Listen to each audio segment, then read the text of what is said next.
নমস্কার বন্ধুরা, welcome back to our channel. তো বন্ধুরা, যে সমস্ত পরীক্ষার্থীরা গ্রুপ ডি এক্সাম দেবে 8ই মার্চ 2026-এ, তাদের জন্য প্রশ্ন উত্তর তৈরি করা হয়েছে। তো তোমরা সবাই দেখতে থাকবে এই প্রশ্ন ও উত্তরগুলো কি। তো প্রথম কোশ্চেন বলা হয়েছে, বর্তমানে আমাদের সৌরজগতে শীতলতম গ্রহ কোনটি? অ্যান্সার হবে বুধ। 2 নম্বর কোশ্চেন কি আছে, কান্ডালা সমুদ্র বন্দরটি কোন রাজ্যে অবস্থিত? অ্যান্সার হবে গুজরাট।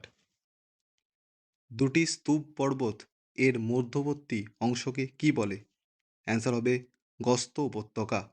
ভালো করে মনে রাখবে, গস্ত উপত্যকা বলে দুটি স্তূপের মধ্যবর্তী অংশকে গস্ত উপত্যকা বলা হয়। 4 নম্বর কোশ্চেন কি বলেছে, রণথম্বর ন্যাশনাল পার্ক কোথায় অবস্থিত বা কোন রাজ্যে অবস্থিত? অ্যান্সার হবে রাজস্থান। ঠিক আছে, অ্যান্সার হবে রাজস্থান। 5 নম্বর কোশ্চেনে চলে আসি, কোন প্রকার কয়লার মধ্যে কার্বনের পরিমাণ সর্বাধিক থাকে? তা হচ্ছে অ্যান্থ্রাসাইট। অ্যান্থ্রাসাইট কয়লাতে সর্বাপেক্ষা উৎকৃষ্ট মানের কয়লা এই অ্যান্থ্রাসাইট কয়লাকে বলা হয়। ঠিক আছে, মনে রেখো। 6 নম্বর কোশ্চেনে কি বলা হয়েছে, কোন নদীর উৎপত্তি জেমু হিমবাহ থেকে হয়েছে? তা হচ্ছে তিস্তা নদী। জেমু হিমবাহ মানে তিস্তা নদী। এমনি করে শর্ট টাইম করে লিখে রাখবে, নোট ডাউন করে রাখো। ঠিক আছে। 7 নম্বর কোশ্চেনে চলে আসি, ভারত ইউনিয়ন গঠিত হয় কয়টি রাজ্য এবং কেন্দ্রশাসিত অঞ্চল নিয়ে? তা হবে 28টি রাজ্য ও 8টি কেন্দ্রশাসিত অঞ্চল নিয়ে। 8 নম্বর কোশ্চেনে চলে আসি, পশ্চিমবঙ্গের জাতীয় পশুর নাম কি? তা হচ্ছে মেছো বিড়াল। 9 নম্বর কোশ্চেনে চলে আসি, বিশ্বের উৎপাদনে ভারত প্রথম। বিশ্বের কি উৎপাদনে? এটা হবে কি উৎপাদনে? তা হবে তুলা। তা হবে তুলা, ভালো করে মনে রাখবে। তুলা উৎপাদনে বিশ্বের প্রথম হচ্ছে ভারত। বায়ুমণ্ডলের প্রধানত কোন গ্যাসটির অত্যধিক নিষ্কাশনের ফলে গ্রিন হাউস প্রভাব দেখা যায়? তা হচ্ছে CO2 মানে কার্বন ডাই অক্সাইড। 11 নম্বর কোশ্চেনে চলে আসি, ভারত ও শ্রীলঙ্কার মধ্যে কোন প্রণালী অবস্থিত? তা হচ্ছে পক প্রণালী। কে হবে? পক প্রণালী অবস্থিত। পক প্রণালী। 12 নম্বর কোশ্চেনে চলে আসি, সবচেয়ে বেশি জনসংখ্যা ঘনত্বপূর্ণ রাজ্য কোনটি? তা হচ্ছে বিহার। কত যদি বলে? তা হচ্ছে 1102। ঠিক আছে, কিমি বর্গ কিমি এটা হবে অ্যান্সার। ঠিক আছে।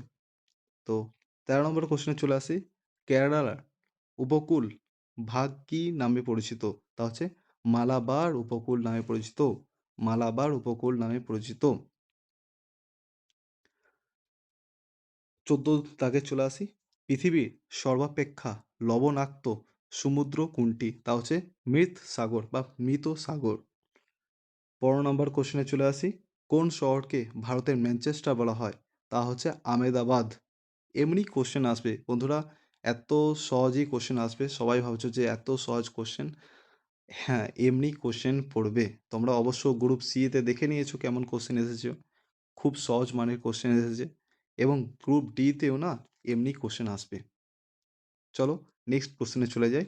16 নম্বর, কোন দিনটিতে সূর্য নিরক্ষরেখার উপর লম্বভাবে কিরণ দেয়? তা হচ্ছে 21শে মার্চ ও 23শে সেপ্টেম্বর। এই দুটো দিন সূর্য নিরক্ষরেখার উপর লম্বভাবে, ঠিক আছে, লম্বভাবে কিরণ দেয়। ঠিক আছে, লম্বভাবে কিরণ দেয়। 17 নম্বর কোশ্চেনে চলে আসি, অমর কোটিক থেকে নিম্নে কোন নদীটি উৎপত্তি হয়েছে? নিম্নে হবে না, অমরকোটিক, অমরকণ্টক, এটা অমরকণ্টক হবে, সরি। এটা অমরকণ্টক থেকে কোন নদী উৎপত্তি হয়েছে? তা হচ্ছে নর্মদা।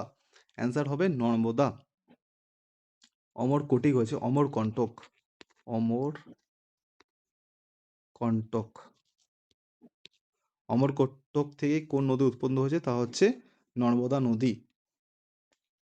18 নম্বরে চলে আসি, নাগার্জুন সাগর প্রকল্পটি তৈরি হয়েছে কোন নদীতে? তা হচ্ছে কৃষ্ণা নদীতে। তা হচ্ছে কৃষ্ণা নদীতে। তা হচ্ছে কৃষ্ণা নদীতে। 19 নম্বরে চলে আসি। মৌসিমরাম জায়গাটি কোন রাজ্যে অবস্থিত? তা হচ্ছে মেঘালয়। মৌসিনরাম জায়গাটি হচ্ছে মেঘালয়ে অবস্থিত। 20 নম্বর কোশ্চেনে চলে আসি। কোন নদীকে বাংলা দুঃখ নদী বলা হয়, বা সরি, কোন নদীকে বাংলা দুঃখ বলা হয়? তা হচ্ছে দামোদর। দামোদর নদকে বাংলা দুঃখ নদ বলা হয়, বা দুঃখ বলা হয়, বাংলা দুঃখ বলা হয়। 21 নম্বরে চলে আসি। কৃষ্ণা নদীর উৎপত্তি স্থল হয় কোথা থেকে? তা হচ্ছে পশ্চিমঘাট পর্বতমালা।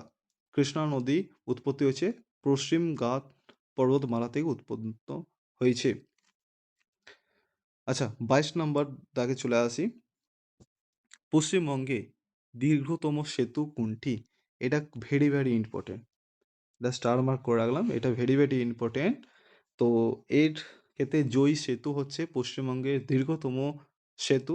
ঠিক আছে, এই কোশ্চেনটা সবাই নোট ডাউন করে রাখবে যে পশ্চিমবঙ্গের দীর্ঘতম সেতু কোনটি? তা হচ্ছে জয়ী সেতু। 23 নম্বর কোশ্চেনে চলে আসি। ভারতের কোন রাজ্যকে চিনির বাটি বা চিনির পাত্র, বাটি বা পাত্র বলা হয়? তা হচ্ছে উত্তরপ্রদেশকে। উত্তরপ্রদেশকে চিনির পাত্র বা চিনির বাটি বলা হয়। 24 নম্বর কোশ্চেনে চলে আসি। নীল গ্রহ কাকে বলা হয়? পৃথিবীকে। অবভিয়াসলি পৃথিবীকে নীল গ্রহ বলা হয়। 25 নাম্বার কোশ্চেনে চলে আসি। সূর্য ও পৃথিবীর মধ্যে ন্যূনতম দূরত্ব কবে? তা হচ্ছে 3 জানুয়ারি। 3 জানুয়ারি হচ্ছে সূর্য ও পৃথিবীর মধ্যে দূরত্ব কমে যায়। ঠিক আছে, তো 26 নম্বর কোশ্চেনে চলে আসি। বাদামি কয়লা কাকে বলে? বাদামি কয়লা কাকে বলে? তা হচ্ছে লিগনাইট। লিগনাইটকে বাদামি কয়লা বলা হয়।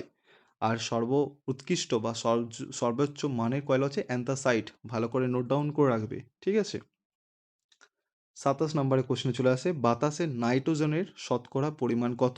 তা হচ্ছে 78.09%। 78.09%। এমনি কোশ্চেন আসতে চলেছে বন্ধুরা, এমনি কোশ্চেন আসবে, কারণ গ্রুপ ডি হচ্ছে হাই কোয়ালিফিকেশন হচ্ছে 8 পাস। 8 পাস, তো সেই ক্ষেত্রে এমনই কোশ্চেন আসবে, এমনি ইজি এক্সাম হতে চলেছে। তো 28 নম্বর কোশ্চেনে চলে আসি। পৃথিবীর দীর্ঘতম নদী কি? তা হচ্ছে নীল নদ। পৃথিবীর দীর্ঘতম নদীর নাম হচ্ছে নীল নদ। সৌরজগতের একমাত্র গ্রহ যা পূর্ব থেকে পশ্চিম দিকে ঘোরে, তা হচ্ছে very very important, very very important, তা হচ্ছে শুক্র ও ইউরেনাস। এবারে তোমরা বলো তো, তোমাদের কাছে একটা কোশ্চেন রইল যে পূর্ব থেকে পশ্চিমে ঘোরে শুক্র আর ইউরেনাস, তাহলে পৃথিবী কোন দিক থেকে কোন দিকে ঘোরে? এখানে বলেছে পূর্ব থেকে পশ্চিমে ঘোরে এই দুটি গ্রহ শুক্র ও ইউরেনাস।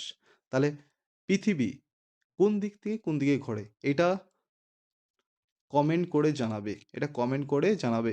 আমি নোট করে গেলাম, এটা কমেন্ট করে জানাবে, তোমরা সবাই কমেন্ট করে জানাবে। তো 30 নম্বর কোশ্চেনে চলে আসি। ভূমিকম্প মাপা হয় কোন যন্ত্রের সাহায্যে? তা হচ্ছে সিসমোগ্রাফ। ভারতের কোন রাজ্যকে চিনির বাটি বলা হয়? এই কোশ্চেনটা একবারটি হয়ে গেছে না? ঠিক আছে, এই কোশ্চেনটা একবারটি হয়ে গেছে। ঠিক আছে, 32 নম্বর কোশ্চেনে চলে আসে। অলকানন্দা এবং ভাগীরথী কোন নদীর সঙ্গম স্থল? তা হচ্ছে দেবপ্রয়াগ। দেবপ্রয়াগ হচ্ছে অলকানন্দা ও ভাগীরথী নদীর সঙ্গম স্থল। এইগুলো একদম ইম্পর্টেন্ট কোশ্চেন, ইম্পর্টেন্ট কোশ্চেন। ঠিক আছে, 33 নম্বর কোশ্চেনে চলে আসে। মেরুপ্রবাহ অরোরা কোন অঞ্চলে দেখা যায়? তা হচ্ছে কুমেরু অঞ্চলে। 34 নম্বরে কোশ্চেনে চলে আসি। মৌসুমী শব্দের মূল ভাষা কি, বা মৌসুমী শব্দের অর্থ কি, বা কোন ভাষা থেকে মৌসুমী ভাষা এসেছে? তা হচ্ছে আরবি ভাষা থেকে। আরবি ভাষা থেকে মৌসুমী শব্দটা এসেছে। 35 নম্বর কোশ্চেনে চলে আসি। আন্দিজ পর্বতমালা কোন মহাদেশে অবস্থিত? তা হচ্ছে দক্ষিণ আমেরিকা। আন্দিজ পর্বতমালা কোন মহাদেশে অবস্থিত? তা হচ্ছে দক্ষিণ আমেরিকা। 36 নম্বর কোশ্চেন চলে আসে। মিজোরামের রাজধানীর নাম কি? তা হচ্ছে আইজল। ঠিক আছে, তো 37 নম্বরে কোশ্চেনে চলে আসি। দুটি স্তূপ পর্বত এর মধ্যবর্তী অংশকে কি বলে? গস্ত উপত্যকা। এই কোশ্চেনটাও মনে হচ্ছে হয়ে গেছে, রিপিট হচ্ছে। ঠিক আছে, একটু দেখে নিও। কোনটি সবথেকে উৎকৃষ্ট মানের কয়লা? তা হচ্ছে অ্যান্থ্রাসাইট। আমি এর আগেও আলোচনা করেছি, অ্যান্থ্রাসাইট হচ্ছে উৎকৃষ্ট মানের কয়লা। এখানে কার্বনের ভাগ খুবই বেশি থাকে, তাই একে উৎকৃষ্ট মানের কয়লা বলা হয়। 39 দাগের কোশ্চেনে চলে আসি। কত সালে পূর্ব পাকিস্তান থেকে স্বাধীন বাংলাদেশ গঠিত হয়? তা হচ্ছে 1971 সালে। 1971 সালে বাংলাদেশ স্বাধীনতা লাভ করে। 40 নাম্বার কোশ্চেনে চলে আসি। আরাবল্লী পর্বত হচ্ছে এক ধরনের ভঙ্গিল পর্বত। আরাবল্লী পর্বতে হচ্ছে এক ধরনের ভঙ্গির পর্বত। তাহলে বন্ধুরা, তোমাদেরকে একটা কোশ্চেন আমি দিয়ে রাখলাম যে আরাবল্লী পর্বতের শৃঙ্গের নাম কি? শৃঙ্গের নাম কি? তোমরা অবশ্যই কমেন্ট করে